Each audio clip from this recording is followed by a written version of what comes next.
Bienvenue dans Être Soi, le podcast pour entreprendre et façonner sa vie. Je suis ravie de vous retrouver aujourd'hui dans un nouvel épisode, un épisode que je partage aujourd'hui avec Yasmine, aussi connue sous le nom de Ellie Killeuse. Yasmine a un compte Instagram, un site, et elle parle justement de poids, de corps, et a sorti dernièrement un livre que je vous recommande chaudement, et on en parle d'ailleurs durant cette discussion, cette interview. J'ai eu très plaisir à partager ce moment avec Yasmine, car on a eu l'occasion de discuter de rapport au corps, de ce rapport au poids, par rapport au régime, malheureusement par rapport à cette période de l'été qui arrive et qui est assimilée à la perte de poids. J'espère que cet épisode vous plaira. En tout cas, je suis toujours ravie de pouvoir faire des épisodes avec quelqu'un d'autre, de pouvoir partager une discussion sur un sujet qui me tient à cœur. Je trouve ça toujours autant enrichissant. Je vous laisse avec notre discussion et je vous souhaite une bonne écoute. Merci beaucoup de ton temps pour cet épisode. Ça me fait super plaisir de t'avoir dans Être Soi, surtout que c'est un thème qui me parle personnellement. C'est quelque chose que beaucoup de personnes ont besoin d'entendre aussi ou de lire. Je t'invite particulièrement parce que justement, je suis tombée sur ton livre Body Positive Attitude que tu as sorti très récemment. J'ai pas la date en tête. C'est sorti le 24 mai. Ok. Super bouquin. Je l'ai bien dévoré. Ouais. Et du coup, je te suis depuis très longtemps sur Instagram par rapport justement à tout ce qui est body positive, etc. Mhm. Et justement, avant de commencer, avant de parler de tous ces sujets super intéressants et ton livre, je te laisse te présenter qui est Ellie ou qui est Yasmine. Alors, Ellie ou Yasmine, j'ai 30 ans. Ça fait depuis 2013 que j'ai ouvert un compte Instagram. Je l'ai ouvert au départ parce que je voulais maigrir et du coup, je voulais une communauté pour se soutenir, donc ce qu'on appelle la communauté des régimeuses. Pendant très longtemps, j'ai fait partie de cette communauté-là, régimeuse, fit girl, donc essayer les régimes que j'ai commencé à l'âge de 12 ans. Et puis depuis 2 ans, ça a pris un tournant différent. J'ai eu différents déclics qui font que j'ai décidé de m'accepter en 42. Alors que je me suis toujours battue pour un 36. Mais voilà, après avoir fait du 36, je sais que j'ai pas été heureuse, je parle pour moi. Et aujourd'hui, je me sens bien dans mon 42. Et j'essaye de partager ça au travers d'Instagram, au travers de mon blog et maintenant du livre que j'ai écrit récemment. Pour essayer de passer ce message-là, c'est que le poids qu'on fait, la taille qu'on porte, le corps qu'on a ne définit pas qui nous sommes, mais notre valeur. Et c'est vraiment ça le message que je veux porter. Un super beau message et depuis 2013 du coup, tu partages Oui, ça. Ouais, c'est ça. super. Du coup, c'est un parcours assez varié parce qu'on t'a suivi depuis le début où tu cherchais à perdre du poids et t'as évolué en fait vers un amour de toi-même pendant toutes ces années. Finalement, c'est un peu une aventure ou ton chemin de vie. C'est exactement ça. Et j'ai des abonnés qui sont là depuis le début, depuis que j'ai 0 abonné, depuis 2013, et qui m'ont vu évoluer comme ça. Et c'est super intéressant justement d'échanger là-dessus. Et de voir que certains ont évolué aussi en même temps que moi finalement. Donc c'est plutôt cool. Ça veut dire que oui, on peut tous accepter son corps et arrêter les régimes. Et les réseaux sociaux peuvent être culpabilisants, mais ils peuvent surtout être très encourageants selon moi. Oui, justement, on aura l'occasion d'en reparler. C'est une des questions que j'avais envie de te poser, mais je pense qu'on va avoir le temps de parler de ça. J'ai tellement de choses à te demander et je trouve ça super intéressant d'en parler en format de discussion. Je trouve ça, et pour moi et pour ma communauté et puis même pour la tienne, c'est un beau message en tout cas que tu as. Donc ça me fait super plaisir de le partager et d'en parler avec toi aujourd'hui. Ma première question, ce serait à quel point c'est important pour toi de parler de ton expérience et de ton vécu sur Internet?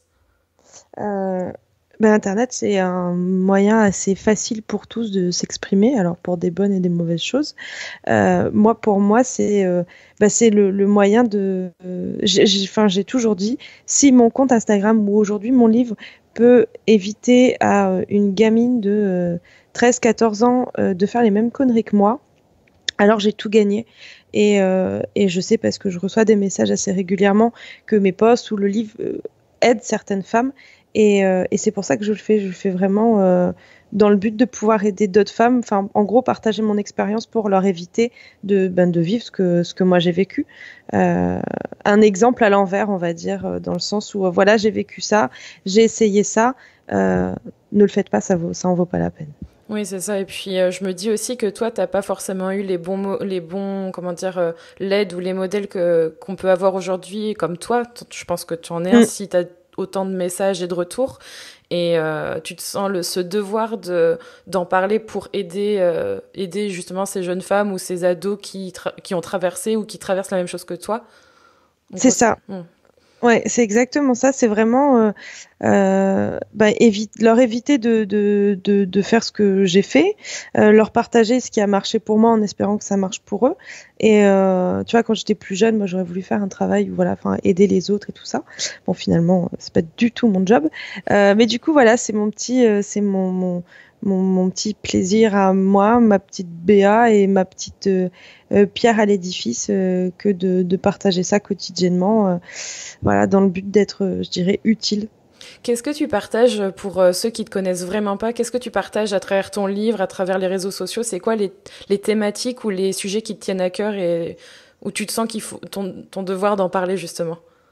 Je dirais qu'en fait, dans le livre, on a vraiment voulu reprendre les thématiques de Instagram.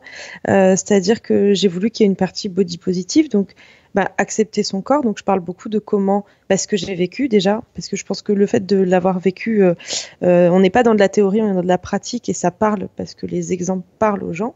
Donc voilà ce que j'ai vécu, ce que j'ai fait et ce que je fais encore aujourd'hui pour accepter mon corps. J'aborde aussi le sujet de l'alimentation parce que pour moi ça va avec. On confond, pour avoir été régimeuse, on confond régime et manger sainement, c'est pas du tout la même chose. Quand je faisais du 36, je peux vous assurer que je mangeais pas aussi sainement qu'aujourd'hui en 42. Et puis je parle aussi du sport parce que pour moi le sport ça a été une révélation. Alors initialement ça m'a permis de perdre du poids. J'en ai repris, mais c'est surtout pour dire que notre corps ne nous définit pas et ne définit pas non plus notre rapport au sport. On peut avoir du gras et adorer faire du sport. En fait, je déteste un peu l'image de si on a du gras, c'est parce que on fait pas de sport et on mange au McDonald's. Et si on est mince, de toute façon c'est parce qu'on est une fille frustrée au régime. Non, on peut être mince et manger au McDonald's et on peut avoir du gras et manger sainement. Donc voilà, c'est vraiment ça les 3 thèmes principaux que j'aborde, que ce soit sur Instagram, en story ou dans mon livre, c'est apprendre à s'aimer, apprendre à bien manger, à manger santé et faire du sport pour le plaisir et pas pour maigrir. Que des beaux messages qu'on n'entend pas assez dans les magazines dans ce moment avec l'été et les régimes. C'est ça. Ça manque beaucoup. Exactement, je suis bien d'accord. Et justement, en lisant ton livre, moi, et je suis tout à fait d'accord avec toi, c'est à travers l'exemple ou l'expérience des autres qu'on peut se construire. Et ça se voit même dans le discours de ton livre, parce je pense que dans cet épisode, contrairement peut-être à d'autres, il y a des choses qui vont être peut-être un peu graves ou un peu dures à entendre, parce que dans ton livre, il y a autant de légèreté que de sujets sérieux, en fait. Oui. Et c'est un peu, je pense, un miroir en fait moi en tout cas à titre personnel, je me suis reconnue dans beaucoup de choses et c'est parfois dur à lire ou à entendre, mais je pense que c'est nécessaire pour que ça soit comme une de tes amies, j'ai plus son nom en tête, je m'excuse, mais planter une petite graine pour Lisa de Happy Fit. Peut-être qu'il faudrait que je discute avec elle. Oui, tout à fait. Non, alors je te la conseille vraiment parce que Lisa est géniale. Et oui, en effet, pour le livre, je reçois énormément de messages de filles qui au premier chapitre, qui traite justement de ce que j'ai vécu, pleurent. Donc j'ai beaucoup de messages de nanas qui se sont reconnues en disant voilà sur des faits similaires et des sensations ou des émotions, elles se sont ça les a rappelées à certains souvenirs et vraiment la première partie fait pleurer, voilà. Je suis désolée. Et du coup je vais pas aider parce que j'ai justement par rapport à un sujet que je voulais aborder avec toi, je vais lire juste un court passage de ton livre où tu parles de ton expérience justement par rapport à la nourriture. Alors c'était le début, un petit peu l'enfer avec la nourriture. C'est forcément pour installer le cadre et faire comprendre d'où tu pars. À un moment, tu dis, donc dans ton livre, je cite, « Jour après jour, une mécanique s'installe. Tout ce qui est mal, entre guillemets, je le mange sans en sentir le goût, sans en apprécier les saveurs. D'ailleurs, on ne peut pas dire que je mange, j'engouffre, je me goinfre, je me remplis sans ordre ni but. Et ma seule contrainte, c'est de faire ça vite, avant que quelqu'un n'arrive. » Ça a été quelque chose d'assez parlant pour moi et autant pour un membre de ma famille qui traverse, on va dire, la même chose et dans lequel je me suis reconnue il y a des années, j'ai vécu la même chose. Et il y a vraiment un attrait émotionnel à la nourriture, quelque chose qu'on on a en soi depuis très longtemps, qui est difficile à soigner. Et je trouve que c'est hyper important d'en parler. Et je voudrais justement que tu m'en parles un peu plus de ce parcours-là et de cette expérience-là. Pour remettre dans le contexte, cette phrase-là, c'est je parle de mon époque quand j'étais jeune en fait, quand je vivais chez mes parents et en fait mes parents, mon père est ambulancier, ma mère est infirmière, donc il rentrait tard et en fait je me souviens que je rentrais de l'école et tu vois je pouvais me taper une boîte de raviolis et des tartines de Nutella juste derrière et ma phrase fétiche c'était mais de toute façon je m'en fous, à l'intérieur c'est mélangé. Tu vois, et tu vois, c'était un truc voilà que je me disais à l'époque et voilà, et je me dépêchais de manger énormément pour me faire vomir avant que les gens rentrent, avant que mes parents rentrent. Et c'est vrai que ça, c'est un truc où malheureusement beaucoup de monde se reconnaît. Je pense qu'on a un attrait à la nourriture, on comble peut-être un vide, on compte peut-être un manque. Certains vont le faire aujourd'hui, on appelle ça l'orthorexie, vont faire ça avec le sport ou la nourriture saine. Mais je pense que oui, malheureusement, on est dans une époque où on a un lien avec la bouffe qui est pas naturel, c'est-à-dire que tu vois, des petits, on va te dire finis ton assiette. Alors que, en t'obligeant à finir ton assiette, on t'empêche de découvrir tes sensations de faim, c'est-à-dire qu'on leurre totalement tes sensations de faim. Et c'est ce qui fait que après, tu sais pas ce que ça veut dire la satiété, et tu te retrouves parfois à manger, à devoir dégrafer ton pantalon parce que t'as trop mangé au point d'en avoir envie de vomir, mais juste parce qu'on t'a finalement, on a faussé un peu tes sensations naturelles. Et dans la partie alimentation, j'essaie justement de parler de ça. Et moi, je parle beaucoup du docteur Zermati. Parce que c'est une méthode qui m'a aidé à retrouver mes sensations de faim et à me réapproprier mes envies, ma faim et ma satiété. Et je pense que c'est important qu'on puisse tous se reconnecter en fait à son corps, tout simplement, et se nourrir et non plus bouffer. Voilà, je pense que c'est ça la grosse différence. Oui, non, je suis totalement d'accord. Et tu as parlé aussi du docteur Zermati. Je crois que c'est grâce à toi que je l'ai connu. Il me semble que c'est grâce à ton blog ou je sais plus exactement. Et grâce à une autre amie à moi qui me parlait justement de l'association Gros. Qui parlait du docteur Zermati, etc. Et est-ce que tu trouves aujourd'hui que ça change ou est-ce que tu trouves justement que la médecine commence doucement à se dire que suivre un modèle établi type nutritionniste, diététicien un peu classique, c'est plus forcément la bonne méthode? Est-ce qu'il y a un peu plus de Zermati dans la médecine alimentaire ou est-ce que tu trouves qu'on a du mal à avancer vers cet émotionnel de la nourriture, etc.? Je pense que au vu de l'ampleur que prennent les livres de développement personnel depuis, je dirais, 1 ou 2 ans, il y a aussi beaucoup de livres qui vont sortir sur ne pas manger ses émotions, apprendre à comprendre l'alimentation. Néanmoins, tu vas dans une librairie et tu as toujours 10 nouveaux régimes qui sont sortis et qui sont sur les étals à partir du mois de mars. Franchement, je suis pas assez calée auprès de savoir des médecins ou quoi que ce soit pour savoir si les mentalités évoluent. Je pense que c'est un peu comme dans tout. Alors, je sais pas si j'ai le droit de dire ça, mais des cons, il y en a partout. Si, vas-y, tu peux même dire tu peux dire ce que tu veux. C'est bon, j'ai le droit. Ah ouais, carrément. Ok, cool. Et du coup, je reçois parfois des messages de filles qui m'ont dit je suis allée voir le médecin, il a commencé à me calculer mon IMC. L'IMC, c'est quelque chose qui prend pas du tout en compte ta musculature, le poids de tes os. et tu peux avoir un IMC en surpoids alors qu'en fait tu es super musclé. Et ça c'est quelque chose où, enfin, je veux dire, c'est une évidence phénoménale, et pourtant il y a encore des médecins qui se basent sur l'IMC pour te dire tu es gros, tu dois maigrir. Moi j'ai toujours dit ce serait bien que les parties psychologie et que la psychologie soit un pôle un peu plus important dans les études de médecine, parce que c'est peut-être quelque chose qui me manque un peu.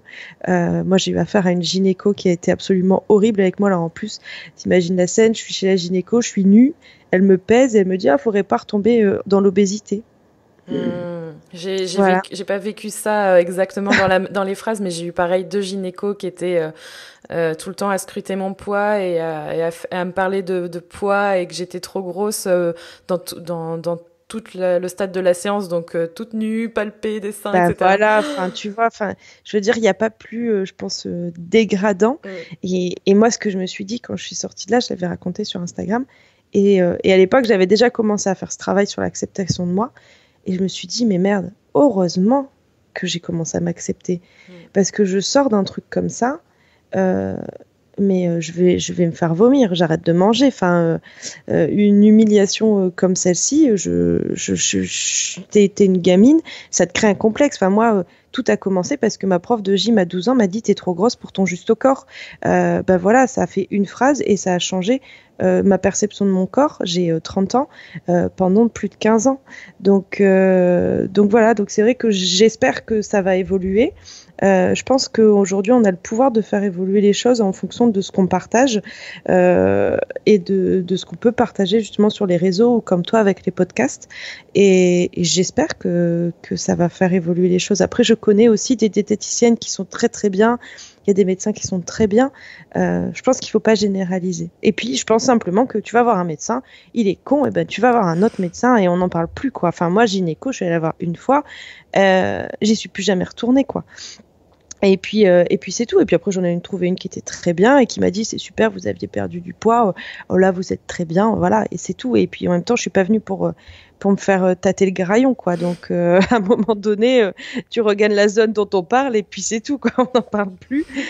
Donc voilà. Donc non, j'espère que ça peut évoluer encore. Oui, je partage ça avec toi. Je pense qu'il faut pas mettre tout le monde dans le même panier. Après, je partage aussi le même avis sur le fait que quand on n'a pas la constitution psychologique pour affronter le regard d'un médecin en qui on place sa confiance, et en qui on se dit mais c'est lui qui sait mieux que moi pour ma santé parce qu'on lui fait confiance, c'est difficile en fait de remettre en question sa parole, et ça peut être très dur, surtout qu'on n'est pas entouré de diktats de aimez-vous dans les magazines ou dans la télé, ou voilà, ça va plutôt dans le sens de perdre du poids pour se protéger.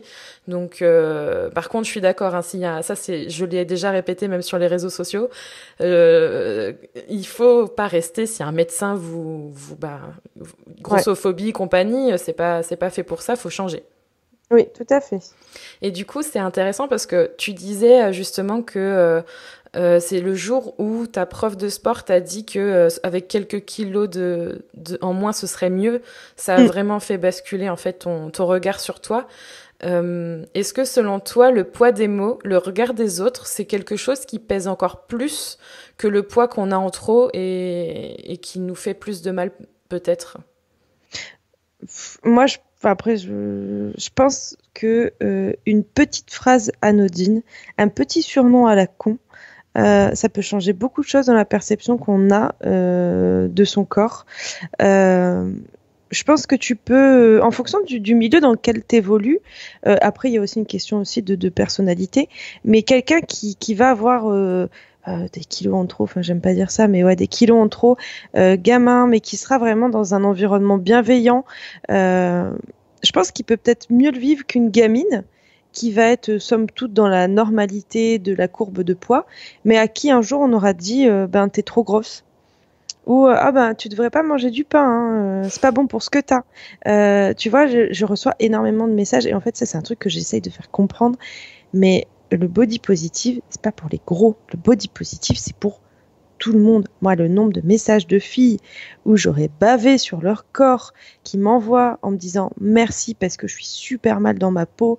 J'ai vécu avec une maman qui avait toujours peur que je devienne grosse et qui m'a toujours mis la pression. Et elle a toujours vécu finalement dans des engrenages comme ça, et elles sont énormément. Et en fait, ces filles sont minces, mais elles se pensent grosses. Et elles se pensent même plus grosses que moi, je peux peut-être me trouver grosse, tu vois. Et elles arrivent à me dire, t'es superbe, alors que j'ai peut-être 25 kilos de plus qu'elles. Donc, ouais, je pense que c'est pas le corps qu'on a, et c'est une phrase que je dis dans le livre, ce qui compte, c'est pas le corps qu'on a, c'est la façon dont on vit avec. Et c'est exactement ça, même plus jeune, je pense que une phrase peut déclencher un complexe, même à une gamine qui fait du 36, et à contrario, une nénette qui fait du 44 et qui vit super bien et à qui personne vient la déranger, peut bien le vivre et ne pas être complexée du tout. Oui, totalement. Et c'est quelque chose encore appuyé sur les réseaux sociaux qui est un peu dur à passer parce que quand on est dans les normes, on n'a pas le droit de se plaindre et c'est assez lourd. Je pense que tu le vois d'ailleurs, toi, dans tes posts. Hein. Ouais, moi je le vois beaucoup. Déjà, moi, portant du 42, si tu veux, je suis un peu dans la taille un peu traître, c'est-à-dire que je suis pas assez mince pour être considérée comme fille mince ou fit girl.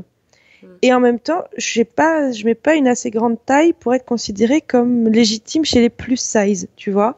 Moi, je suis entre les deux, donc les filles minces me trouvent trop grosses et les filles grosses à la limite me trouvent trop minces pour parler de poids. Alors que les complexes, on en a tous et je pense qu'on peut tous être légitimes pour en parler. Je veux dire, l'anorexie, à un moment donné, c'est des filles qui font du 34 voire moins et qui ont l'impression d'être énormes. Enfin, et ces personnes-là sont tout à fait aptes à parler d'acceptation du corps, de complexe et comment se sentir mieux dans sa peau. Et pourtant, c'est pas des plus size, quoi. Donc ouais, je pense qu'il y a de ça aussi qui joue. On a tout le droit d'être complexé, on a tout le droit à parole, et on peut aussi être complexé parce qu'on a des taches de rousseur ou les oreilles décollées. C'est un exemple que je prends souvent, mais on parle du corps, mais on peut aussi avoir un complexe parce qu'on a une dent qui part sur le côté, ou tu vois, même des taches de rousseur. Moi, je me souviens, j'avais une copine au collège qui mettait du fond de teint pour cacher ses taches de rousseur. C'était son complexe à elle, quoi. Et ça concerne pas que le corps, ça concerne vraiment nous dans notre ensemble. Oui, ça c'est hyper important parce que c'est vrai qu'on a tendance à dire si tu rentres pas dans une autre catégorie, tu peux pas en parler. Oui. Alors que du principe que tu as un corps et qu'à un moment donné, tu sens qu'il y a quelque chose qui te gêne, tu es légitime quoi qu'il arrive à en discuter. Mais je pense que dans notre société, tout le monde est capable de parler de complexe.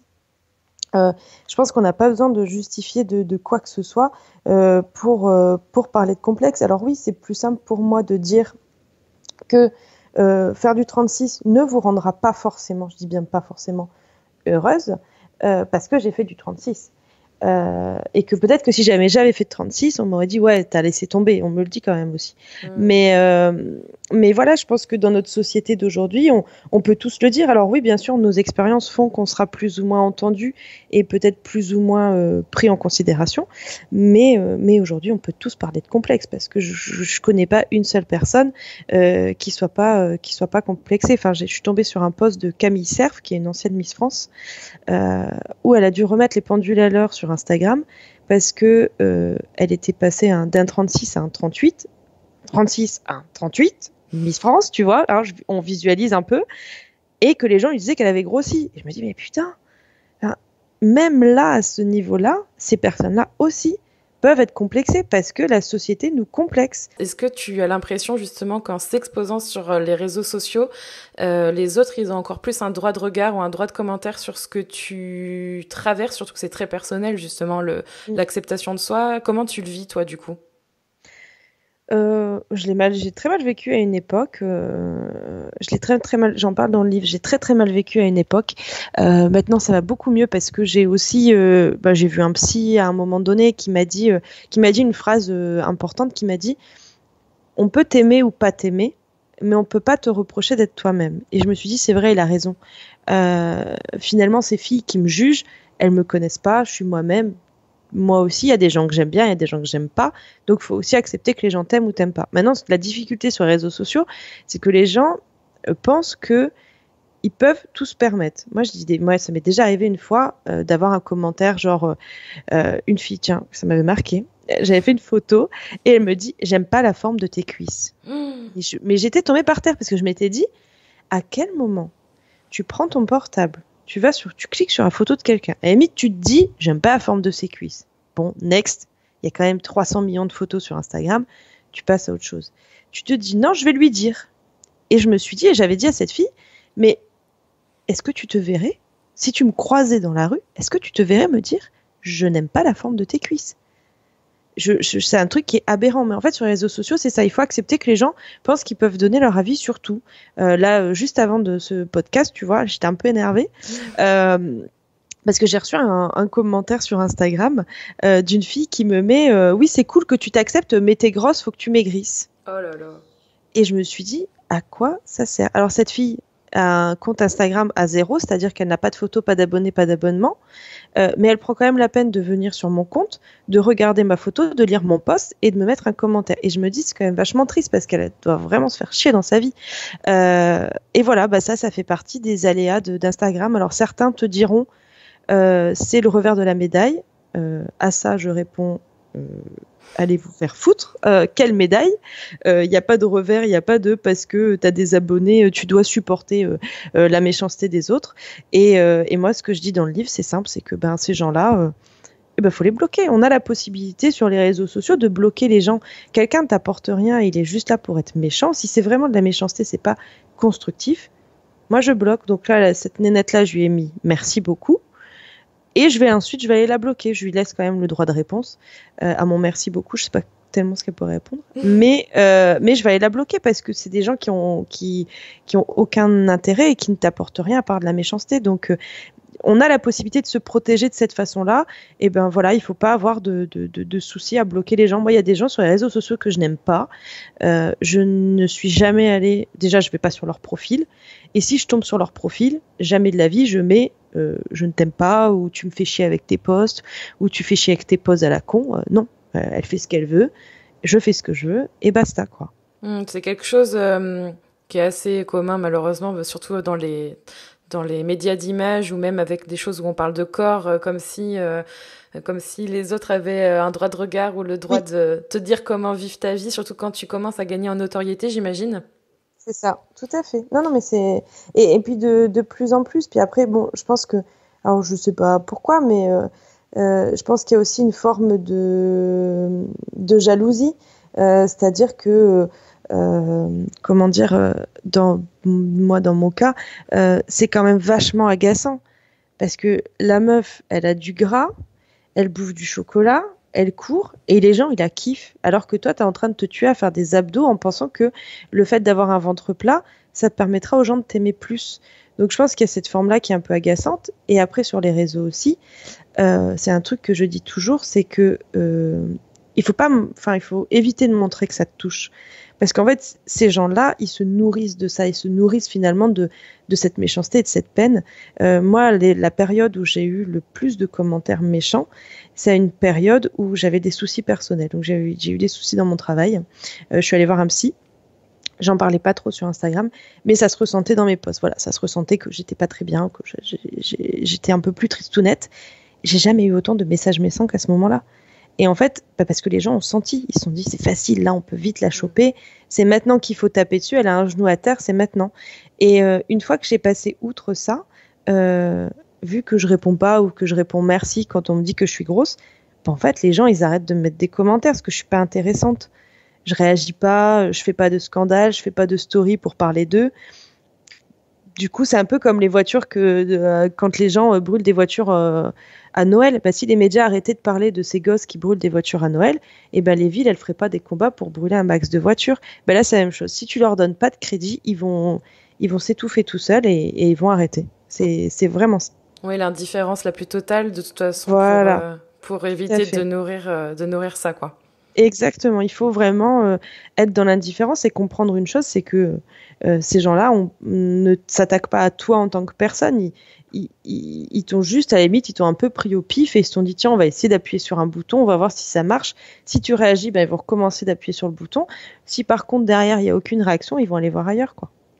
Ouais, c'est un travail, je pense qu'avec le fait de s'aimer, ou du moins d'apprendre à s'aimer, ça doit être plus facile, mais c'est vrai que Oui, quand t'es au début, ça doit être beaucoup plus dur.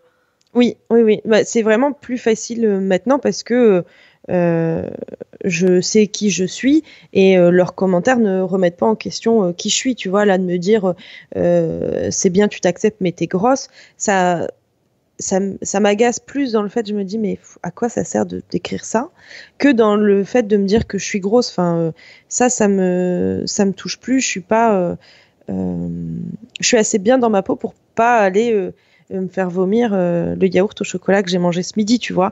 Mm. Mais par contre, ce qui m'agace, c'est que bah oui, ces gens-là, s'ils sentent que sur une autre gamine un peu plus sensible, ça marche, et ben à cause de personnes comme ça peut provoquer des comportements alimentaires totalement inadéquats chez des plus jeunes, quoi, ou des plus sensibles, du moins. Du coup, c'est vrai que tu parlais tout à l'heure aussi de maman, de mère exemple, justement, ou de contre-exemple par Mm. rapport à ce qu'elles ont vécu.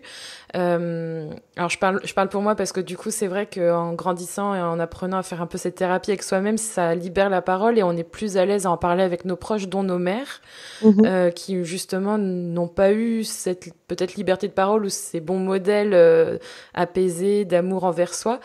Est-ce que tu penses que c'est important d'en parler avec sa mère, son père, si encore aujourd'hui, justement, on a l'impression qu'on n'est pas assez bien à leurs yeux, enfin, qu'il y a ce sentiment de mal-être même de leur côté? Je pense qu'il y a peut-être quelque chose à faire, enfin, vraiment une liberté de parole à avoir.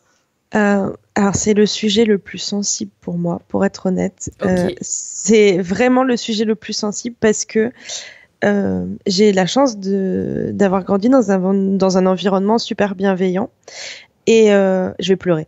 Et Non, je veux pas te faire pleurer, désolée. c'est pas grave, c'est la revanche parce que j'ai fait pleurer plein de gens avec mon livre, donc c'est pas grave. Mais tu vois, des fois je reçois des messages comme ça de filles qui me disent ma mère me dit que je suis trop grosse, ou j'ai reçu un message il y a pas très longtemps d'une nana qui me dit j'ai lu ton livre, j'adore. Du coup, je suis allée m'acheter une super jupe et tout. Et quand je suis rentrée, mon mari m'a dit bah non, ça fait moche, on voit tes gros genoux. Et pour être honnête, je ne sais pas quoi dire. Je sais, j'ai, c'est inconcevable en fait pour moi. Mais vraiment, hein, j'ai pas je sais pas quoi répondre à ces filles-là. Et pour être honnête, j'ai pas répondu à cette fille parce que je sais pas quoi dire à part putain merde, mais enfin je sais pas, à part lui en mettre une, je vois pas d'autre chose en fait. Je pense que oui, il faut en parler. J'ai été très étonnée parce qu'il y a énormément de filles qui ont offert mon livre à leur maman. Mm. Pour la fête des mères, parce que la sortie du livre est arrivée un petit peu avant la fête des mères, et en me disant ma maman est complexée, des fois c'est vrai qu'elle me donne des complexes, tout ça, du coup je vais offrir ton livre. Alors ça peut être un message à faire passer. Il y a aussi un chapitre sur le regard de mon mari, qui pourra peut-être aider certaines filles qui ont des difficultés avec leur mari. Je pense qu'il faut en parler. Maintenant, j'ai totalement conscience que dans certaines familles, dans certains couples, la parole est peut-être pas aussi évidente que j'ai eu la chance d'avoir moi dans ma famille. Et c'est vrai que c'est vraiment un sujet où je suis totalement démunie parce que j'arrive pas à concevoir qu'on puisse faire du mal à quelqu'un qu'on aime. En fait, j'arrive pas à concevoir qu'on puisse rabaisser quelqu'un qu'on aime. C'est vraiment le sujet qui m'horripile le plus. Mm. Je, je te jure, j'en ai les bras qui tombent. C'est vraiment un truc sur lequel je veux me pencher Mm. parce que j'aimerais pouvoir apporter une réponse. Je pense que oui, il faut en parler. Je pense que dans certains cas, relations toxiques, on parle beaucoup des relations toxiques, on parle de relations toxiques sur les réseaux sociaux, mais je pense qu'on peut aussi en parler dans la vie. Et forcément, c'est beaucoup plus compliqué quand ça concerne la famille. Mais à un moment donné, il faut savoir dire stop. Oui, complètement. Voilà. Déjà, le surnom, par exemple, Boulette ou j'en sais rien, non. Moi, ça, tu vois, ça c'est un truc, moi quand j'entends Boulette, non. Il n'y a pas Boulette, quoi. Et à quel moment tu peux me dire, c'est un surnom sympathique? Moi, si je t'appelle tête de con, c'est pas sympathique, tu vois. Enfin, je ne comprends pas. C'est pas logique, quoi. Et enfin voilà, c'est vraiment, pour moi, il faut en parler. On peut aussi essayer d'en parler en partageant un livre qu'on a aimé, en essayant de partager une lecture, que ce soit mon livre ou par exemple les accords Toltec, ce genre de choses. En écrivant aussi, je pense que ça aide. Et le fait d'écrire, je pense que ça t'aide toi-même. C'est-à-dire que même si la personne en face n'a pas de réaction face à la lettre que tu aurais pu lui écrire, toi, le fait d'avoir mis des mots M-O-T-S sur tes mots M-A-U-X, ça te libère déjà. Donc, pour l'instant, je crois que c'est la seule réponse que j'ai sur ce sujet-là, en tout cas. Non, mais très bonne réponse et je vais apporter ma petite pierre à l'édifice parce que ça, tu vois, le temps d'avoir la tienne, du coup, ça m'a mis quelques petits trucs à relancer. Moi, justement, avec ma mère, j'ai toujours eu cette relation au corps un peu compliquée et je pense qu'il m'a fallu du temps et pour moi et pour elle, de faire notre propre introspection et de comprendre un peu les mécanismes de pourquoi je me comportais comme ça avec la nourriture, avec mon corps, etc. Et je pense qu'il faut que alors pour parler de mon expérience, il a fallu que je sois prête à en parler, à être à l'aise avec ça, de dire voilà, bah moi je suis grosse, oui je sais que je pèse, alors je sais pas combien je pèse, mais oui je sais que par rapport à la norme je suis comme ça, je sais comment tu me perçois, mais ça me blesse plus comme ça m'a blessée.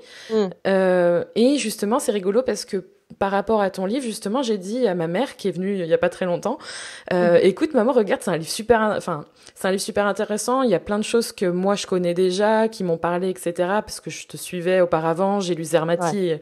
Bref, ça a été ma bible et je suis encore dedans. Et du coup, je lui ai dit, bah regarde, maman, cette autre vision du corps, de la nourriture, du sport, d'être soi-même, etc. Et je pense que c'est quelque chose que ma mère, en fait, a pas encore réglé avec elle-même. Et du coup, c'est peut-être pour ça aussi que pendant très longtemps, elle a essayé c'est ce qu'elle m'a dit, elle a essayé de me protéger de ce qu'elle avait vécu.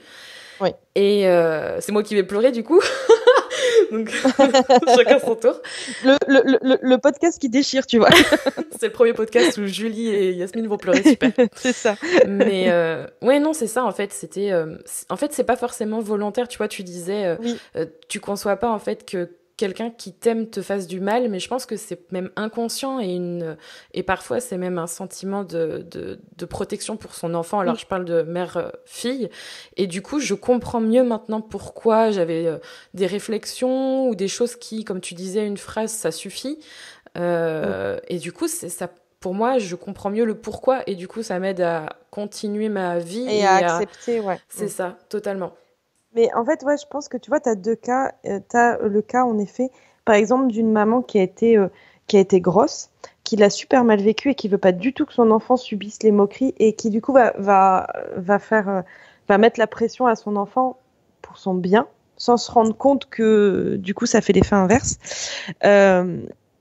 Et puis après, tu as le cas un peu, mais je dirais peut-être moins dans le cercle proche, enfin si ça arrive parce qu'on m'en a déjà parlé, mais tu sais, du tonton ou de la tata qui te dit, enfin moi je l'ai eu aussi, oh arrête de bouffer ça, c'est pas bon pour ce que t'as, dès que tu rentres, ah bah dis donc ton jean est un peu serré, enfin moi je me souviens par exemple de ma grand-mère qui m'avait dit une fois, j'étais jeune, j'étais au collège, je vois encore la scène, mon père m'avait emmené faire du shopping et je vais chez ma grand-mère et je dis « Oh, regarde mamie, je suis trop contente, je me suis acheté un jean en 42. » J'avais perdu un peu de poids.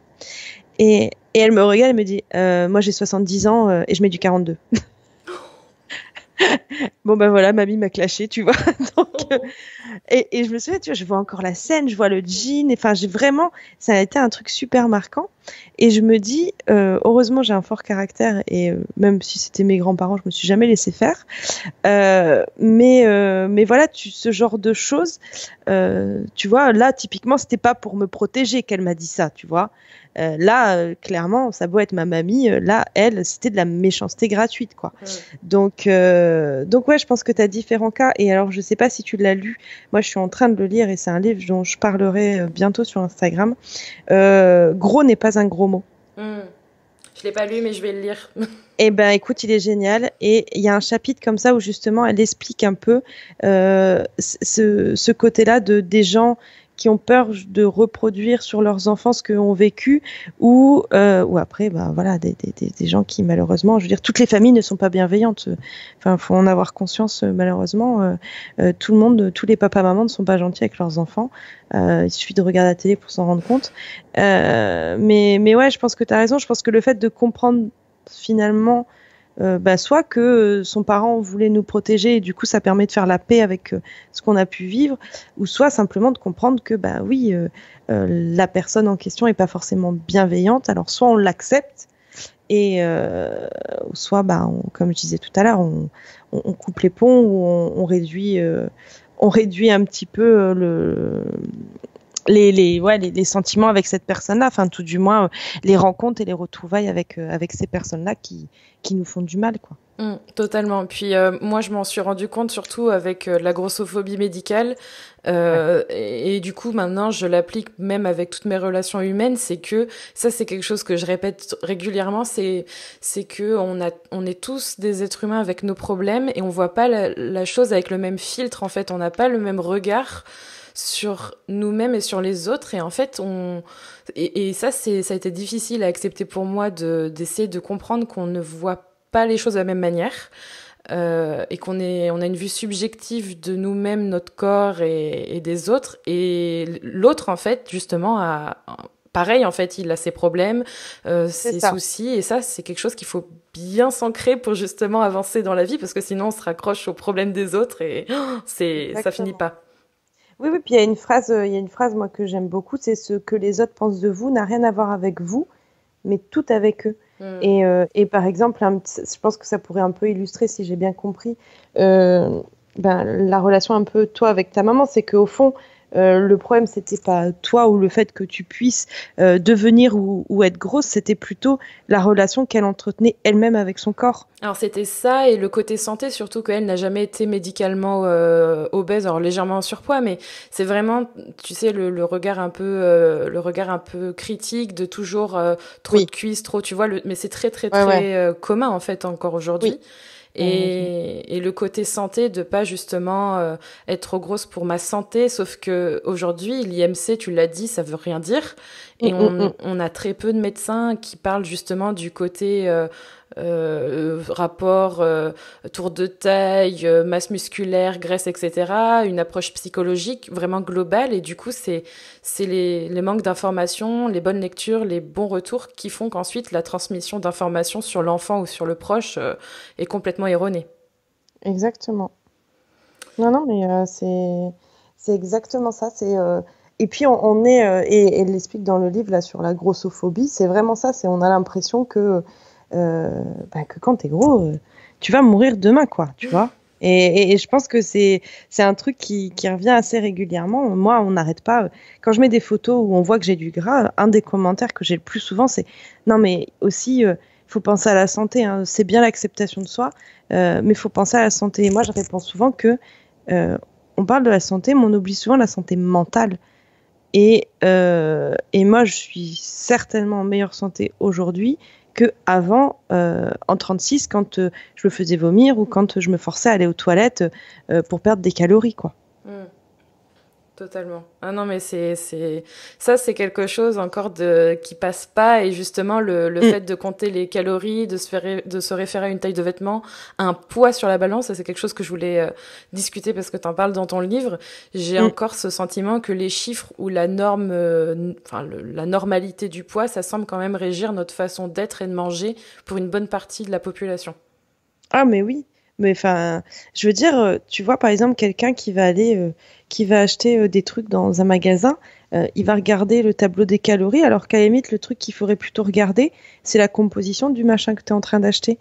Parce que si tu achètes, j'en sais rien moi, des gâteaux, oui, il n'y a pas beaucoup de calories, mais alors tu as des E392, E2022, crois-moi, vaut mieux que tu achètes un gâteau plus calorique avec moins de trucs chimiques dedans, ce sera bien meilleur pour ta santé, pour ton estomac et pour ton plaisir, que ton gâteau sans goût à 2 calories, quoi, rempli d'additifs. Donc ça, pour le côté un peu chiffre de l'alimentation. Et après, pour la taille des vêtements et pour la balance, il y a un gros problème. Enfin là, j'ai le post que j'ai fait hier ou avant-hier, où je dis, voilà, je fais 1m71 et 71 kilos, grosso merdo, hein, parce que je me pèse une fois par an chez le gynéco, c'est tout. Donc, je sais que je peux vaciller entre 68 et 75. Et j'ai eu énormément de messages. Ah, mais c'est trop drôle parce que moi, je fais la même taille que toi. Et le même poids, mais moi je mets du 38 alors que moi je mets du 42, ou ah putain bizarre, je fais 10 kilos de plus que toi et je mets du 42 aussi. Et en fait j'ai senti vraiment que ce post a soulagé les gens. Tu sais, les gens, j'ai vraiment eu l'impression que les gens se sont dit ah mais ça veut vraiment rien dire en fait, tu vois. Alors que, ben oui, c'est évident. Enfin, il y a plein d'images comme ça. Il y a une image qui tourne où ils te mettent 5 ou 6 filles qui font 70 kilos, mais en fonction de leur taille et de leur morphologie, ça rend pas du tout pareil. Bah, c'est pareil dans la vie. Ça, c'est pas du Photoshop. C'est vrai. Tu vois, je rêverais. Ça, c'est vraiment un truc que j'adorerais faire. C'est de trouver 5 ou 6 filles qui font 1m71, 1m70 et 70 kilos et qu'on aille toutes se faire une photo à poil ou en sous-vêtements. Allez, je suis gentille, on va laisser le soutif et la culotte, mais je fais un appel, tu vois, s'il y a des filles qui font 1m70, 70 kilos, je veux faire une photo et illustrer ça, et illustrer que on peut être 5 nanas avec la même taille et le même poids et avoir un rendu totalement différent. Parce qu'il y en a qui vont prendre des cuisses, il y en a qui vont prendre du ventre, et puis parce qu'il y en a une qui est plus musclée qu'une autre, donc ça va pas rendre pareil non plus. Mais on a vraiment, en fait, les gens, ce qui est très drôle, c'est que les gens en ont conscience, mais ils n'y arrivent pas à s'en détacher. Non, mais je comprends tout à fait ça et j'en profite pour te remercier parce que la propagande positive de tes posts Instagram sur le 42, on s'en fout, prenez un vêtement dans lequel vous êtes bien, c'est un message que moi-même je peux transmettre aujourd'hui en toute transparence et en toute authenticité parce que j'arrive depuis très récemment, donc ça doit faire quelques mois maintenant, à prendre mon courage à deux mains. Maintenant, ça ne l'est plus, mais ça l'a été au départ, de prendre des vêtements dans lesquels je ne sois pas boudinée, parce que moi, j'ai plus une taille marquée, donc du coup, j'ai plus de poitrine, je suis carrée, et j'ai plus de hanches et de fesses, donc du coup, pour rentrer dans les fringues, il faut que je prenne un 46 au minimum. Je pense 40, je suis dans plusieurs tailles, moi. Je peux faire du 42 jusqu'au 48, tu vois, je suis panel de taille super large. Et moi, il m'a fallu d'y aller toute seule, de prendre le temps d'essayer différents vêtements, de me dire, c'est pas grave, de toute façon, je regarde pas l'étiquette, j'en prends 3 tailles différentes, on verra lequel me va le mieux. Tout à fait. Et ça m'a vraiment libérée. Maintenant, je suis à l'aise à dire, alors que ma mère me le disait auparavant, on s'en fout de la taille, mais dans sa bouche, moi, ça voulait pas dire ça, tu vois. Oui, non. Et on le dit souvent, enfin, moi, c'est un truc que mon père m'a toujours dit. Oui, en fait, quand ça vient des gens proches de toi, c'est pas pris pareil. Il y a des choses où tu as besoin de le vivre. C'est-à-dire que tu as besoin de t'être pris un mur pour comprendre qu'il y avait un mur, tu vois. Tous les parents ont dit à leurs gosses qu'il fallait pas fumer, c'était mauvais pour la santé. Bon, moi, il a fallu que je fume un paquet par jour pour me rendre compte que c'était mauvais pour ma santé, tu vois. Et il y a de ça aussi. On a besoin de s'en rendre compte par nous-mêmes. Et tu vois, pour la taille des vêtements, moi, je sais qu'avant, des fois, j'avais un peu honte quand une vendeuse venait de me demander ma taille. Ah, maintenant, moi, la dernière fois, je suis allée chez Sunco. Je lui dis, je vais prendre la jupe là, mais dans votre plus grande taille. La plus grande taille, c'est 42. Bah oui, 42. Vas-y. Alors du coup, j'essaye la jupe, c'est très drôle parce que la fille m'aide à fermer. Elle me dit le problème, c'est pas vous, hein, c'est parce que là, au niveau de la couture, ça bloque. Oui, enfin, la jupe ne ferme pas, donc à un moment donné, que ce soit la couture ou mon cul, je ne vais pas acheter une jupe qui ne ferme pas. Elle me dit elle vous va super bien. Non, elle ne me va pas, elle ne ferme pas. Arrête de vouloir me vendre ta jupe qui vaut 100 balles. Je ne la prendrai pas. Et donc, au moment de partir, elle me dit vous la prenez pas? Ben non. Elle ne ferme pas, madame. mais tu vois, et c'était drôle parce qu'à la limite, elle force un limite gênée de te dire dans ce modèle-là, on va que jusqu'au 40. Ah, je dis c'est pas grave, ce qui n'est pas fait pour moi.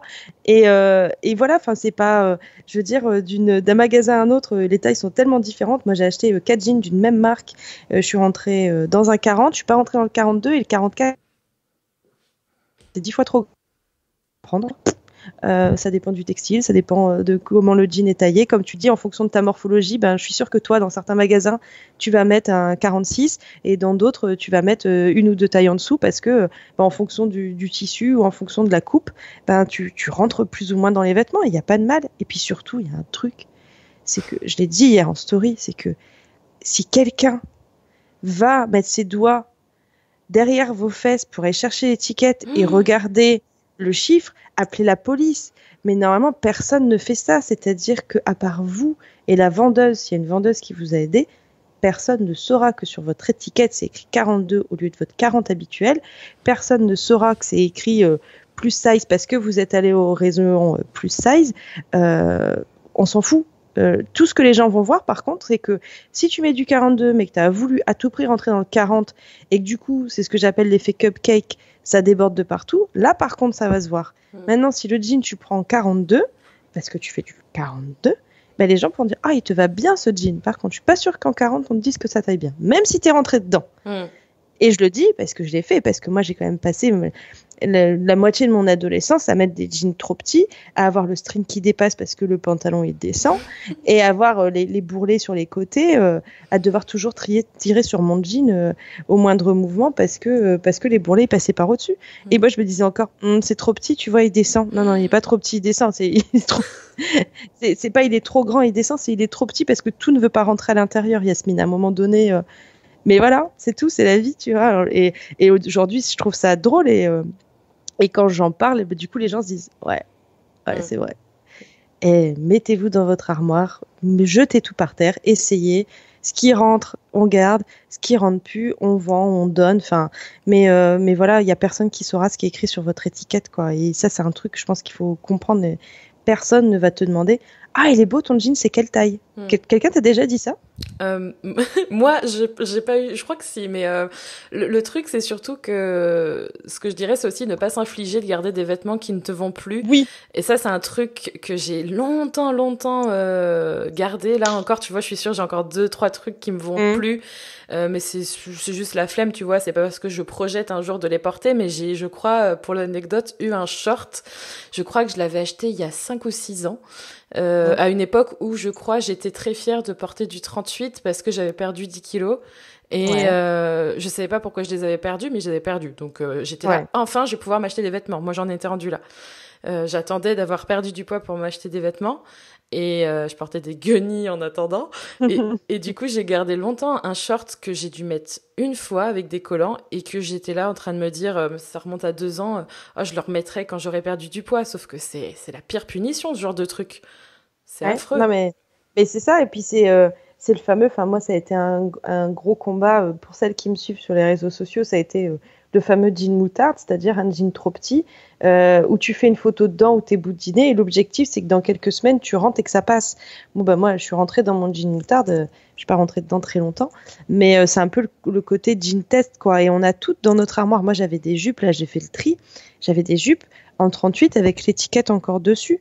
Et en fait, je me suis dit, non, mais je vais l'acheter parce que ça va trop me motiver. Je sais, voilà, comme ça, j'ai un objectif dans ma vie, rentrer dans une jupe. Waouh! Ah ouais! C'est quand même de l'objectif de vie où on est sur du level qui est quand même assez élevé, quoi. Donc non, mais je pense que ce qui est très drôle, en fait, c'est que on le fait toutes. Il n'y a pas une fille qui va écouter ce podcast, pour moi, il n'y a pas une fille qui va écouter ce podcast et qui va pas sourire en écoutant ton anecdote du short ou mon anecdote de la jupe avec encore l'étiquette dessus. Il n'y a pas une fille qui, à la fin de ce podcast, va pas aller dans son armoire sortir un jean où il y a encore l'étiquette dessus avec écrit 36, quoi. Non, c'est sûr et certain, on l'a toutes fait.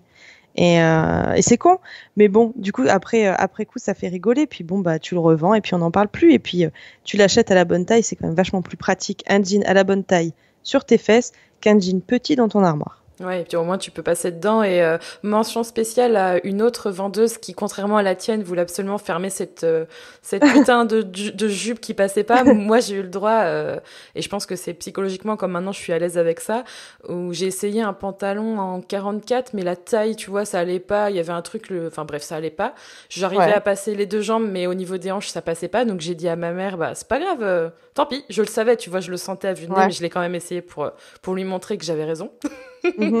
Et je suis sortie avec mon pantalon et la vendeuse me demande est-ce que vous le gardez ou pas, et je lui ai dit non, c'était pas la bonne taille, je pense qu'une taille plus grande ça aurait été, mais c'est pas grave. Et là elle m'a répondu, vous avez raison, c'était pas la bonne taille et c'est vraiment pas grave, la prochaine fois vous trouverez sûrement ce qu'il faut. Et ça, c'est, tu vois, je crois que c'est une des premières fois où la fille elle se disait on s'en fout, tu vois, c'était bien.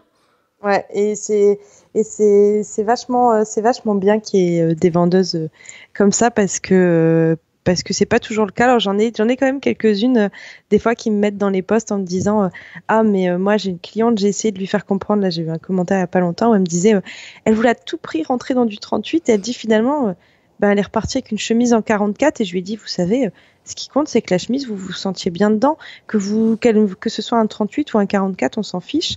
Et je me dis, c'est cool qu'il y ait des vendeuses bienveillantes. Moi, j'ai déjà eu le tour.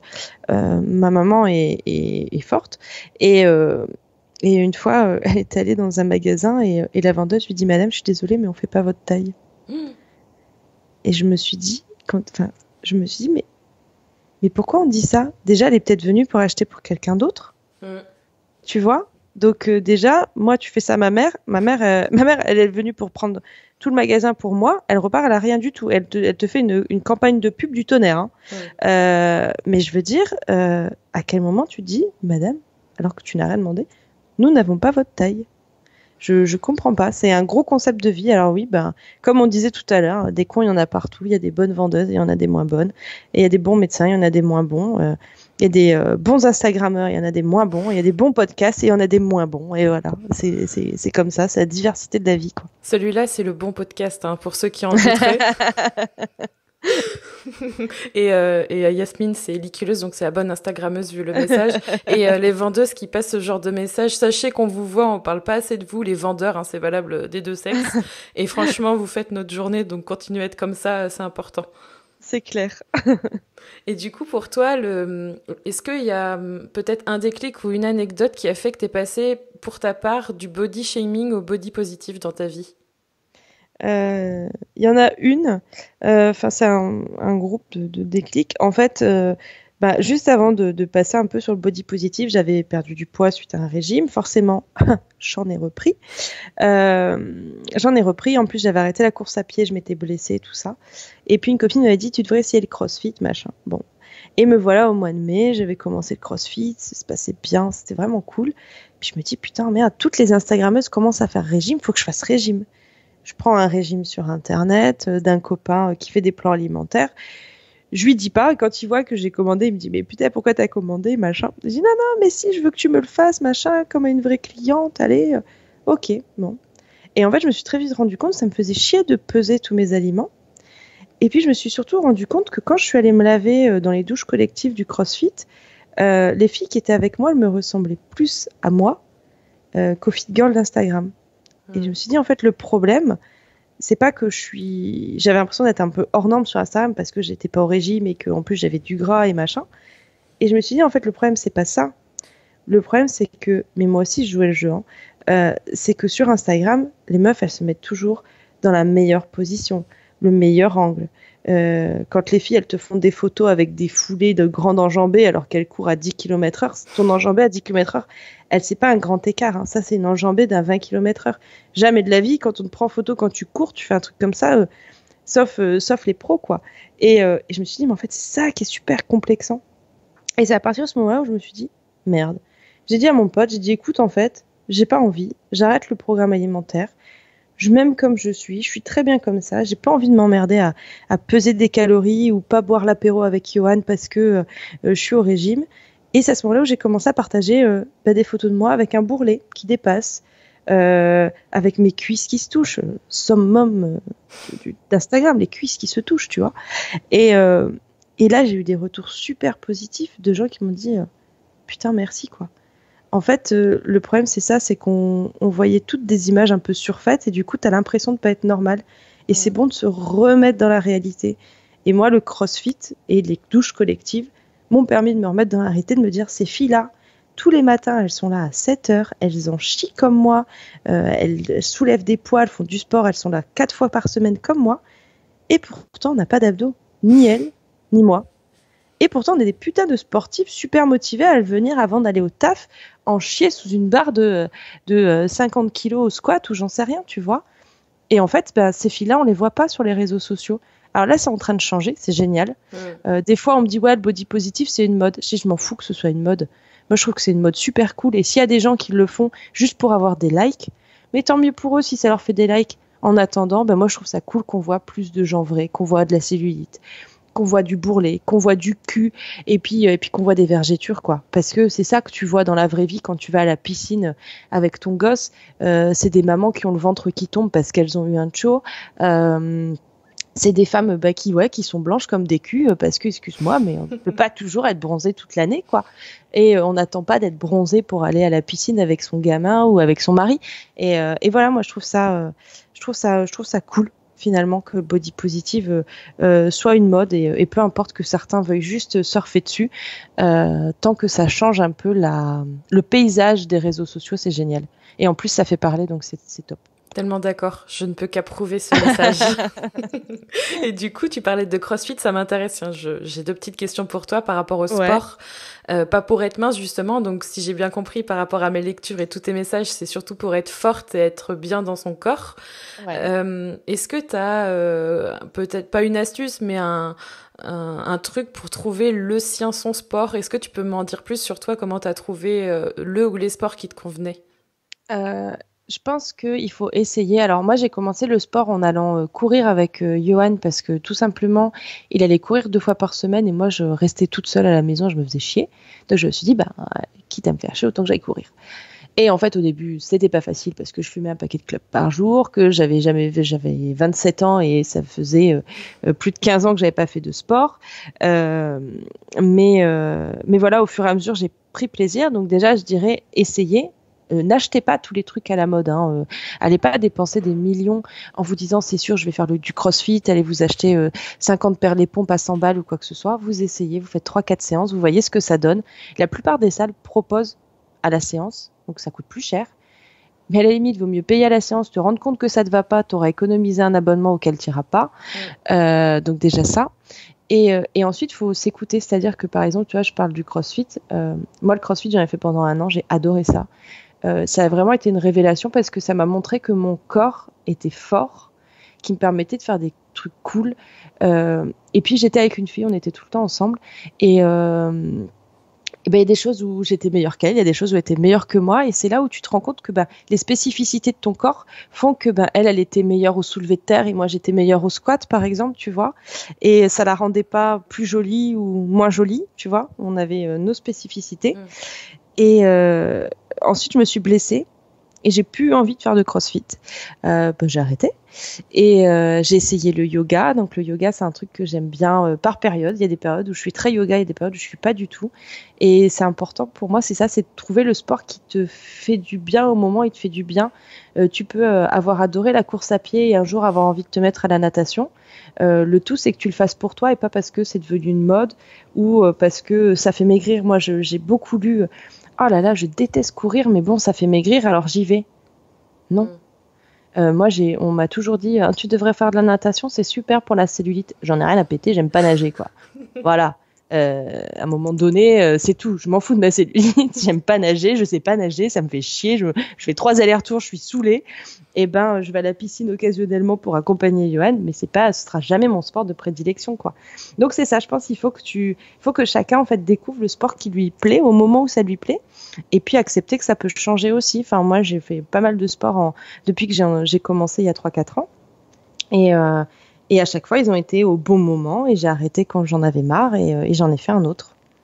Non, c'est super bien ça et justement en fait j'ai plus de petites questions sur le sport que ce que je pensais. Je rajouterais surtout qu'il faut s'arrêter quand à un moment donné ça coince, et moi je me suis blessée justement, j'ai fait du crossfit, j'ai adoré ça aussi. En fait j'ai adoré la mentalité où justement en tant que personne grosse, en fait le fait d'arriver dans une salle où je suis sûrement la plus grosse de toutes, je me suis pas sentie visée, et même si je suis quelqu'un de fort de caractère et mentalement plus solide que peut-être certaines personnes, ça reste quand même émotionnellement difficile de se sentir tout le temps scruté, et c'était pas le cas avec le crossfit et j'ai adoré ça. Sauf que je pense que mon corps est n'était pas prêt, ma tête peut-être, mais mon corps l'était pas et je me suis fait mal aux genoux, je me suis fait mal au bas du dos, kiné, etc. Ouais. Et je sais que tu as traversé la même chose et je me demande comment tu as fait pour reprendre derrière parce que c'est quelque chose que je traverse en ce moment. Et la reprise d'un autre sport quand déjà on vit avec un corps gros, que voilà, faut quand même trouver la motivation et la raison de le faire. Comment tu arrives à reprendre un sport ou à trouver ce qui te va pour recommencer en douceur? Bah, je pense que, comme tu dis, peut-être que il y avait le mental, mais que le corps n'était pas prêt pour ça. Déjà, il faut accepter les limites de son corps. Je veux dire, par exemple, moi, il y a du monde qui me dit pourquoi tu fais pas un marathon? Pourquoi tu fais pas un marathon? Pourquoi tu fais pas un marathon? Bah, parce que je suis pas préparée à faire un marathon. Voilà. Je veux dire, c'est pas parce que tout le monde en fait sur les réseaux sociaux que moi, mon corps est prêt. Moi, je sais très bien que mon corps est pas prêt à accepter de faire 42 bornes tout seul. Le jour où il sera prêt, ben, je m'entraînerai pour et on ira. Mais je pense que oui, en effet, déjà, il faut avoir conscience des limites de son corps et pas vouloir, enfin, pas avoir besoin d'aller à la blessure pour s'arrêter. Pour le sport, tu vois, quand je me suis blessée à la course à pied, bah, du coup, j'ai découvert le CrossFit. Quand je me suis blessée au CrossFit, du coup, j'ai découvert la marche rapide. Je pouvais plus courir et puis en plus, je m'étais blessée au CrossFit, j'avais fait une élongation au niveau de l'ischio. Donc, j'ai découvert la marche rapide. Je pense que c'est ça. En fait, je pense que il faut voir en fait dans une blessure une opportunité de découvrir autre chose. Donc par exemple là dans ton cas, peut-être que essaye d'aller faire de la marche rapide et de voir comment tu te sens au niveau des genoux, tout ça, et ça tombe tu vas kiffer ou pas. Ou de découvrir, moi j'ai découvert par exemple le pole dance. Là en ce moment c'est la musculation. Je sais pas combien de temps ça va durer, ça tombe, ça va me saouler et je vais changer dans un an. Voilà, je pense qu'il faut voir dans une blessure finalement une opportunité de découvrir autre chose et du coup de tester. Et puis par exemple la marche rapide, ça c'est un truc, on a l'impression que c'est un truc de grand-mère. Mais par exemple quand les filles disent oui il faut courir pour maigrir, non, en fait pour maigrir, tu vas prendre plus, enfin, tu vas taper plus dans les graisses quand tu as une certaine fréquence cardiaque. Et moi, par exemple, cette fréquence cardiaque-là, c'est la fréquence cardiaque de quand je marche rapidement. Donc non, la marche rapide n'est pas un sport qui ne compte pas, ça compte. Et justement, quand à la limite, tu es en surpoids, c'est beaucoup moins impactant pour les genoux. Et puis c'est super agréable d'aller dans la nature, si tu as un chien en plus, bon, tu vois, te balader. Et c'est du sport, je veux dire, fais de la vraie marche rapide pendant 1 heure. Enfin, moi, j'avais des courbatures après les marches rapides, quoi. Et pas du tout aux mêmes endroits que quand je courais. Donc je pense que c'est ça, je pense qu'il faut juste voir dans la blessure que, bah oui, le CrossFit, c'est peut-être pas ce qu'il te faut aujourd'hui, mais du coup ça va peut-être être l'occasion pour toi de découvrir un autre sport que ça et de te trouver, ça tombe, une nouvelle passion pour un nouveau sport, quoi. Ouais, c'est super et je trouve ça même très bien de le mentionner, c'est que faut pas se mettre la pression sur un sport, chercher Oui. une réussite certaine ou parce que il y a de ça aussi, on voit voilà, faites de la muscu, vous aurez tel résultat, faut foncer, faut continuer même si vous avez mal, c'est pour moi pas un bon message et il faut savoir se respecter et faire le plaisir avant tout en fait. C'est presque ça le message entre la nourriture, le sport et le reste, c'est le plaisir avant tout. Bah, pour moi, c'est le plaisir avant tout. Après, bien sûr, tu vois, moi, des fois, quand je vais à la salle, quand le mec, il me dit, allez, tu soulèves autant, machin, des fois, j'en chie à mort. Mais j'en chie d'un point de vue positif, dans le sens où j'en chie selon mes compétences. Donc, c'est pas facile. Mais c'est pas aller à la blessure. Demain, si je dois courir 10 km et que j'ai une douleur dans le genou et que je suis en train de boiter, à un moment donné, j'arrête de courir. Par contre, oui, envoyer du pâté parce que tu as envie de te faire plaisir ou tu as envie de faire un chrono, ça peut faire partie, c'est une forme de plaisir, tu vois. Mais ouais, c'est ça, c'est trouver son plaisir à soi dans le sport. Et à partir du moment où tu as du plaisir, déjà, tu n'as pas besoin d'être motivé. Si tu prends du plaisir à faire quelque chose, tu n'as pas besoin de motivation. Ouais. Et ça, c'est un gros point quand on dit comment tu fais pour être motivé. Je fais un truc que j'aime bien. Et quand tu fais un truc que tu aimes bien, je suis désolée, tu n'as pas besoin d'être motivé pour le faire, quoi. C'est exactement ça. D'ailleurs, le CrossFit me manque un peu à ce niveau-là, mais je sais qu'il ne faut pas que je force trop parce que je vais me casser et je vais me préparer pour, mais ouais, je suis carrément alignée avec ça. Et du coup, avec l'été qui arrive et toutes ces traditionnelles publicités régime, rentrer dans un bikini pour la plage, on parlait de cellulite. Est-ce qu'il y a un message que tu aimerais faire passer aux personnes qui envisagent ou qui sont en train, malheureusement, je dirais, de se préparer pour l'été? Te préparer pour l'été, c'est assez facile. Tu prends un maillot de bain, de préférence à ta taille. Tu te fous à poil, tu rentres dans le maillot de bain et techniquement, tu es assez prêt pour l'été. Tu vois, si tu ajoutes à ça une bonne crème solaire et puis une destination de vacances, normalement, tu as le combo gagnant pour être prête pour l'été. C'est pareil, tu vois, est-ce qu'en hiver, tu te goinfres de raclette pour pouvoir rentrer et avoir chaud dans ton pull? Je ne pense pas.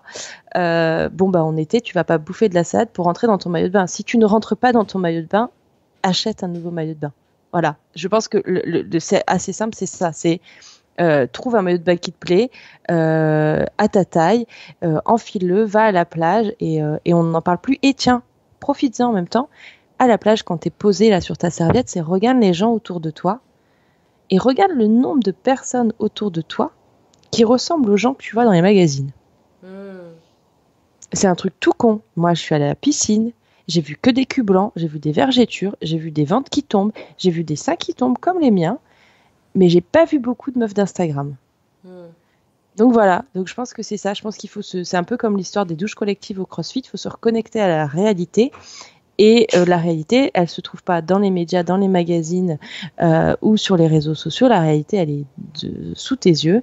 Va à la plage, regarde les gens qu'il y a sur la plage et dis-moi si tu trouves beaucoup de mannequins et autres, je sais pas moi, Claudia Schiffer ou j'en sais rien, Kate Moss sur la plage, quoi. Super ce kit de préparation pour l'été. Je rajouterai le livre, du coup. J'ai cru que tu allais dire ça. Et tiens, non, tu vois, putain, ah là là, je suis très mauvaise commerciale, merde. Je le fais à ta place. Prenez le livre. Voilà, c'est ça. Et lisez-le sur la plage et vous vous sentirez bien et vous serez prête pour l'été avec ça. Partagez le message à votre voisin et surtout apportez-lui un peu de bienveillance. Ça lui fera du bien. Exactement. Surtout qu'en plus, tu vois, c'est un truc qui m'intéressait par rapport au fait que tu aies sorti un livre, que tu sois sur Instagram, que tu aies un travail à temps plein. Ça fait beaucoup d'activités à gérer et je me demande comment tu le gères parce que je parle beaucoup de perfectionnisme ou de personnes alors multipassionnées ou qui aiment faire plusieurs choses à la fois et j'ai un peu l'impression que tu te retrouves là-dedans mais que c'est assez naturel et je me demande comment tu le gères et comment tu le vis au quotidien. J'ai l'avantage de pas être du tout perfectionniste en fait.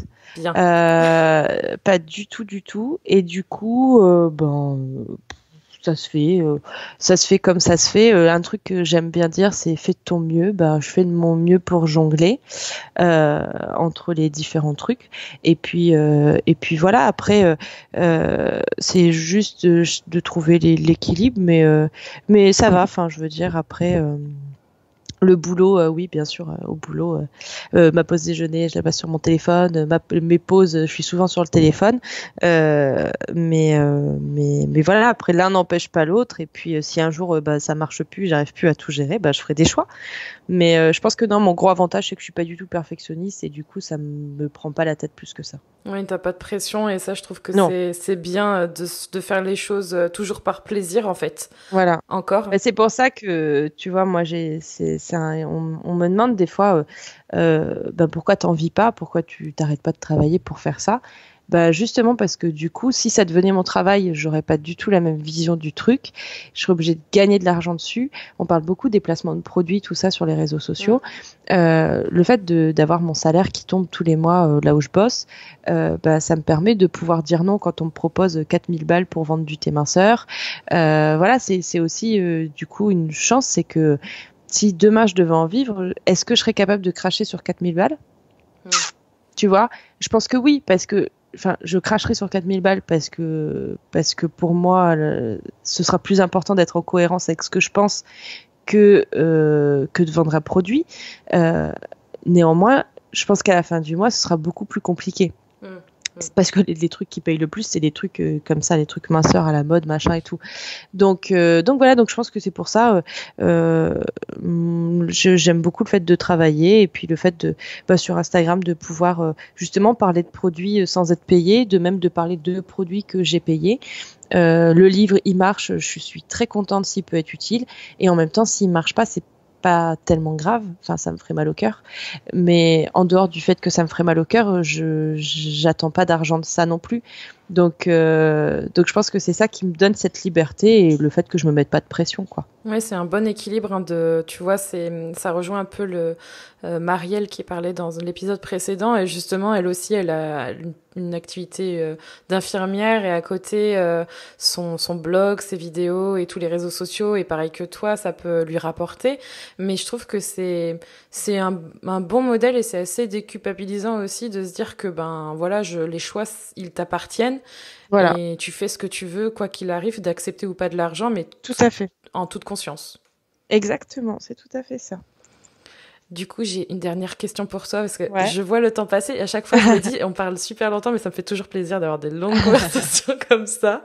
Je la pose à tout le monde, et j'aimerais bien voir un peu quelle est ta réponse. Selon toi, c'est quoi être soi ? C'est pas se poser de questions. Pour moi, c'est ça. Tu te poses pas de questions. C'est que quand on parlait du regard des autres, en fait, peu importe que les gens me trouvent drôle ou pas drôle, que les gens m'aiment bien ou m'aiment pas, tant que je sais que moi, je suis ce que je suis. Quand tu t'efforces à jouer un rôle et que les gens n'adhèrent pas, là, ça fait mal parce que tu t'es quand même donné du mal pour essayer de correspondre à une personne, machin. Quand t'es toi-même, c'est un peu la phrase de mon psy, quoi. On t'aime pas, peu importe, t'es toi-même. Et pour moi, c'est ça, tu te poses pas de questions et tu fais les choses avec simplicité et spontanéité. Voilà, être soi, c'est être spontané, c'est ne pas réfléchir à tout ce que tu fais ou ce que tu dis en fonction des autres, mais juste pour toi. C'était super, j'adore. Ça m'a fait super plaisir. En plus, moi aussi. J'ai adoré cette conversation et je trouve que c'est plein de beaux messages et surtout, je pense que ça fait du bien d'entendre ça, de le lire, de le voir et qu'il faut continuer à le faire. Donc, merci beaucoup en tout cas pour tout ça.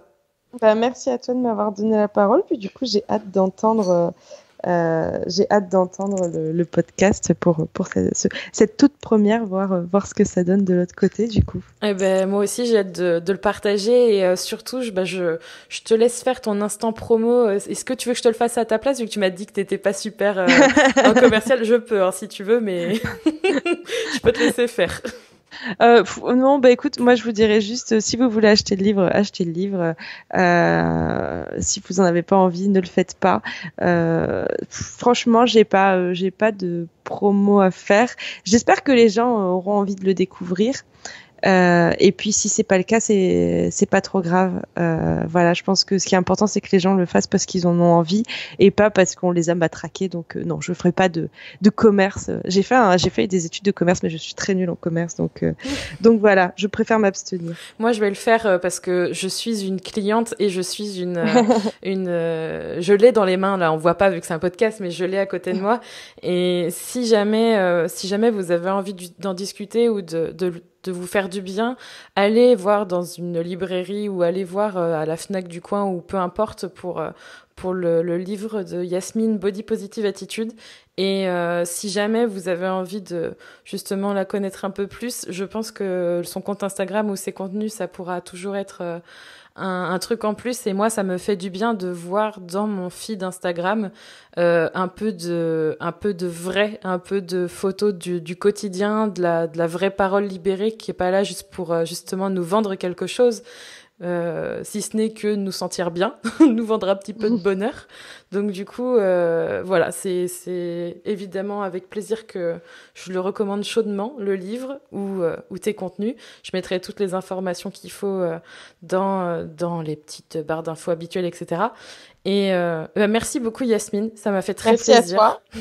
Merci à toi de m'avoir donné la parole et pour cet échange qui fut fort intéressant. Ah oui.